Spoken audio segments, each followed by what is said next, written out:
Yeah. So that seems to all have taken place back in the Midwest. How did you make your way out to Los Angeles? You've been in Southern California for quite a while now. Well, I was in school, and my dad said to me one day, I went to see him. He got sick. He was in the hospital. And when I went to the hospital, and he said, you know, I really feel sorry for you. I said, why? He said, well, everybody wants you to be. Your mother wants you to be a nurse. Your aunt wants you to be a teacher. And nobody really asks you what you want to do. He said, what do you want to do? And I said, I want to be a singer like you, Dad. He said, well, go be a singer. And my father had gone to school with Berry Gordy. So he said, I got a friend out there in California. Well, it didn't make sense to me. I hadn't connected all the dots. I didn't know he was friends with Berry Gordy. He said, I got a friend out there in California. You go out there and look him up. He said, go where the action is. Motown has moved to California. Da-da-da-da-da. Go where you're not going to be anything here. There's no singers around here. Go be a singer. And I promise you, I'll keep the rent paid. You can always come back, but go get the big picture. You can always come home. So I did. At his, he gave me that advice, and I did it. And I went, and I never did find Berry Gordy. And one day, this is so funny, one day I was doing a benefit, a fundraiser for cancer, the Cancer Society. And Stevie Wonder was there, too. So they had all these dressing rooms backstage. And there was Stevie Wonder's dressing room. There was Smokey Robinson's dressing room with Bobby Morrison. They thought I was a boy. So they put me in the room with Smokey. And he was such a gentleman. When I went to my dressing room and we found out like I was a girl and he was a guy, he goes, Miss Morrison, you keep the dressing room. I'll go over here with Stevie. So I'm in there, in my little dressing room. But he didn't take his name off the door. So knock, knock, knock on the door. And it was Berry Gordy. And he stuck his head in. And I said, 100 years ago, my dad told me to look you up.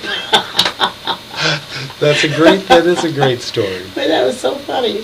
So your itinerary, looking at your itinerary, and while we're at it, tell folks where they can see your itinerary also on the internet. That's right. If you go to barbaramorrison.com and click on the tour icon, then it'll tell you can follow me. And you seem to play quite a bit, especially in the LA area, and that's always good for a musician. Is the jazz scene for you at least happening pretty well up there?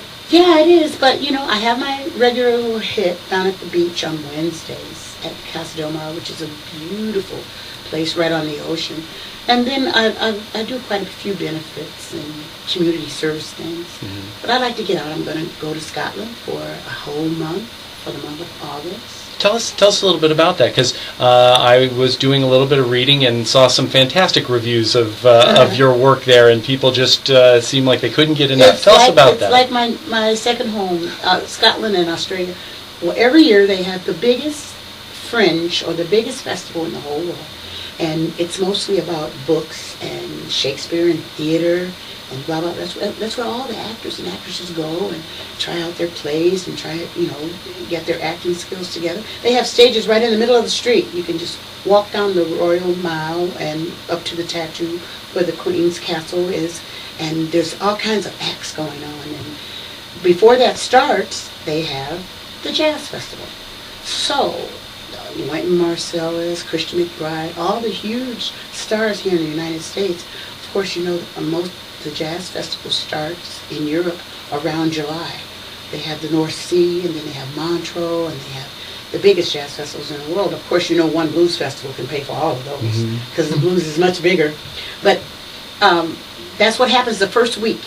And then for a whole month, 2 months, just books and theater. It's wonderful.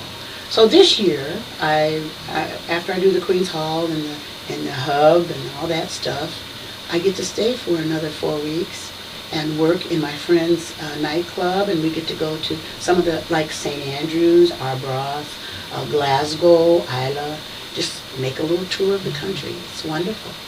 That is awesome. So you mentioned UCLA, and you're an educator there. Tell us a little bit about your work there at UCLA. Well, first of all, I'm very proud to say we have two wonderful graduates, Gretchen Parlato. Have you been playing Gretchen? Yeah. She won the Thelonious Monk Award, $20,000. I'm pretty proud of that. And she was one of my first students when I first started teaching there 14 years ago. And this Khalil guy, he produced his own CD, the one I was just telling you about. And we just have some wonderful, wonderful students coming out of our ethnomusicology department under the direction of Kenny Burrell and Gerald Wilson. We also have Roberta Miranda on staff for bass, and we have Tamir Hendelman on piano. And of course, you've heard of the great drummer Clayton Cameron, who was with Tony Bennett for maybe 20 years. He's our drum instructor. We have some wonderful, wonderful teachers in our ethnomusicology department. So I've been there for 14 years. Excellent. And I would be very remiss to not wish you early a birthday, and you have a great party, it sounds like, planned for your birthday this year. Yes, Tell folks I a little do. bit about that. Yes, I do.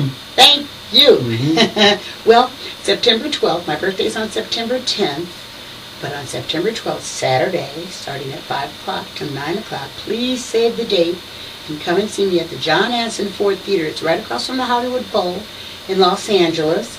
And my special guest will be San Diego's own James Moody. Mm-hmm. And Gerald Wilson is my special guest, Houston person from New York, and Ernie Andrews from Los Angeles, Tierney Sutton from Studio City. I just have a wonderful big band.